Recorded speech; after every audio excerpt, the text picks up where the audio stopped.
इस बीच मौसम से जुड़ी बड़ी जानकारी आपको बता दें, अगस्त के आखिरी में मानसून एक्टिव, राज्य के 5 जिलों के लिए बारिश का येलो अलर्ट। तो बड़ी खबर आपको बता रहे, देहरादून, चंपावत, पौड़ी, टिहरी में चेतावनी जारी की गई है। नैनीताल में आज भारी बारिश का अलर्ट है। देहरादून और बागेश्वर में भी भारी बारिश का अलर्ट। तो संवेदनशील इलाकों में सावधानी बरतने की सलाह। जो बड़ी खबर आपको बता रहे हैं, तो अगस्त के महीने में एक बार फिर मानसून एक्टिव होते हुए राज्य के 5 जिलों में बारिश का येलो अलर्ट मौसम विभाग की तरफ से जारी किया है। तो लगातार जो है पहाड़ों पर बारिश का दौर जारी है। बारिश के दौर के बीच कई जगहों पर नदियां नाले उफान पर हैं, कई मार्ग बाधित हो रहे हैं। देहरादून से धनराज गर्ग और पौड़ी से हमारे साथ कुलदीप लाइव जुड़ गए हैं। सबसे पहले हम देहरादून का रुख कर लेते हैं। धनराज, आपका रुख करना चाहेंगे। मौसम की अगर बात करें तो क्या कुछ देहरादून से तस्वीर मौसम को लेकर, मौसम विभाग की भविष्यवाणी कितना सटीक? ठीक है, धनराज का भी रुख करेंगे। पौड़ी से संवाददाता कुलदीप बिष्ट भी हमारे साथ है। कुलदीप, आपके पास क्या जानकारी है मौसम को लेकर? 5 जिलों के लिए येलो अलर्ट जारी किया गया है। देखिए आशमा, मैं बताना चाहूंगा कि जो पहाड़ी क्षेत्रों में लगातार जिस तरीके से मूसलाधार बारिश का जो कहर है वो चलता आ रहा है, इससे कहीं ना कहीं जो आम जनजीवन है उससे अस्त व्यस्त नजर आ रहा है। मैं बात करूं पहाड़ी क्षेत्रों की, तो जो ऊपरी पहाड़ी क्षेत्र है उस पर लगातार बारिश का सिलसिला जारी है, जिसके कारण जो निचले पहाड़ी क्षेत्र हैं उन पर इसका असर दिखता हुआ दिखाई दे रहा है। अलकनंदा नदी की मैं बात करूं, श्रीनगर में अलकनंदा नदी लगातार खतरे के निशान के अब करीब पहुंच चुकी है। कल देर शाम भी काफी तेज बारिश पौड़ी में हुई, जिसके बाद लगातार जो नदी नाले हैं वो उफान में दिखाई दिए। लगभग अभी 22 तो ऐसे में इस अलर्ट के बाद प्रशासन किस तरह से सजग है, प्रशासन किस तरह से मुस्तैद? क्योंकि पौड़ी में भी हमने देखा तबाही का मंजर।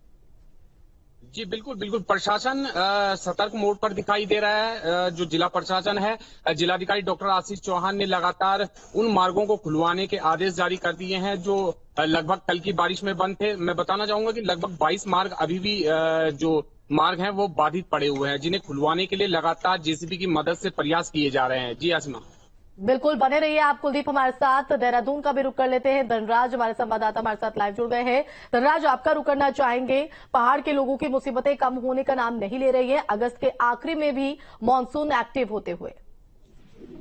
जी बिल्कुल, देखिए उत्तराखंड के जो लोग हैं उनकी मुसीबतें कम होने का नाम नहीं ले रही हैं, क्योंकि लगातार आप देख रहे होंगे कि उत्तराखंड के तमाम क्षेत्रों में भारी बारिश देखने को मिल रही है। और लगातार मौसम विभाग की तरफ से अलर्ट तो अलर्ट जारी किए जा रहे हैं, क्योंकि आज भी देखिएगा कि मौसम विभाग की तरफ से उत्तराखंड के 5 जिलों के अंदर येलो अलर्ट जारी किया गया है। और साफ तौर पर कहा गया है कि देहरादून सहित 5 जिले ऐसे हैं कि जिनमें भारी बारिश देखने को मिल सकती है, जिसमें बागेश्वर, नैनीताल, चंपावत और इसके साथ ही टिहरी है। और आप देखिएगा कि ऐसे में कहीं ना कहीं लोगों से सतर्क रहने के अपील भी कहीं ना कहीं प्रशासन की तरफ से की जा रही है, क्योंकि लगातार हम देखते हैं कि जब भी ऐसा मौसम होता है तो कहीं ना कहीं पहाड़ी क्षेत्र में भूस्खलन के मामले सामने आते हैं। और भूस्खलन के साथ साथ कहीं ना कहीं नदी नालों के जो उफान के हैं वो भी कहीं ना कहीं उफान पर नजर आती हैं। और आप देखिएगा कि इस समय जो अलकनंदा है उसका भी जलस्तर बढ़ा है और उसके साथ ही गंगा का भी जलस्तर बढ़ा है। तो ऐसे में कहीं ना कहीं सावधानी बरतने की अपील जनता से जरूर की जा रही है। बिल्कुल, लेकिन मौसम विभाग ने जिस तरह से भविष्यवाणी की है, अगर देहरादून की बात करें तो आज क्या कुछ कह रहा है मौसम?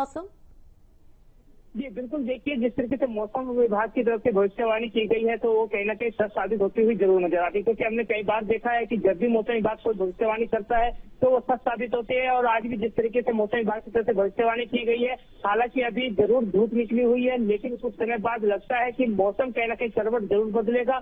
और मौसम, क्योंकि लगातार हम देखते हैं कि शाम के समय में कहीं ना कहीं मौसम करवट बदलता है। कल भी इसी तरीके से कल शाम के टाइम में मौसम में करवट बदली थी और झमाझम बारिश देहरादून में देखने को मिली थी। और आज भी अनुमान लगाया जा रहा है कि 2 बजे के बाद कहीं ना कहीं मौसम करवट बदलता हुआ नजर आएगा। चलिए, बहुत शुक्रिया कुलदीप और धनराज, आप दोनों का ही तमाम जानकारी देने के लिए। पहाड़ पर एक बार फिर से बादलों का कोहराम देखा जाएगा। इस बीच चमोली से भी बड़ी खबर आपको बता दें, जहां भारी बारिश बनी लोगों के लिए मुसीबत। तो पोखरी कर्णप्रयाग मोटरमार्ग एक हफ्ते से बंद है। बोल्डर आने की वजह से सड़क बंद। कई गांवों का तहसील ब्लॉक मुख्यालय से संपर्क का लोगों को करना पड़ रहा है परेशानी का सामना। पीडब्ल्यूडी के सड़क खोलने के दावे भी हुए फेल। तो इस वक्त की ये बड़ी खबर चमोली से आपको बता दें, जहां भारी बारिश बनी लोगों के लिए मुसीबत। तो पोखरी कर्णप्रयाग मोटर मार्ग एक हफ्ते से बंद है। बोल्डर आ जाने की वजह से सड़क मार्ग बंद हो गया। कई गांवों का तहसील ब्लॉक मुख्यालय से संपर्क कट चुका है। तो लोगों को परेशानियों का सामना करना पड़ रहा है। रोजमर्रा की जिंदगी उनकी प्रभावित होते हुए वहीं पीडब्ल्यूडी के सड़क खोलने के दावे भी फेल होते नजर आ रहे हैं। वहीं यमुना घाटी से भी खबर, जहां बारिश से कमल नदी का बढ़ा जलस्तर। पुरोला क्षेत्र में भारी बारिश के चलते बढ़ा जलस्तर, तो नदी पर बनाया गया अस्थायी पुल भी बहाव में डूबा। ग्रामीणों ने बनाया था लकड़ी का अस्थायी पुल, तो ऐसे में तेज बहाव के बीच जो अस्थायी पुल है वो भी देखिए किस तरह से लहरों के बीच डूबा नजर आ रहा है। तो यमुना घाटी में भी भारी बारिश जो है लोगों की परेशानी को बढ़ाए हुए है। कमल नदी का जलस्तर बढ़ते हुए, तो वहीं पुरोला क्षेत्र में बारिश के बाद जो जलस्तर है वो बढ़ता नजर आ रहा है। और किस तरह से जान जोखिम में डालकर इस तेज लहरों के बीच इस नदी को पार करते हुए लोग नजर आ रहे हैं। लोगों की तरफ से अस्थायी पुल का भी यहाँ पर व्यवस्था की गई थी, लेकिन तेज बहाव के बीच ये अस्थायी पुल भी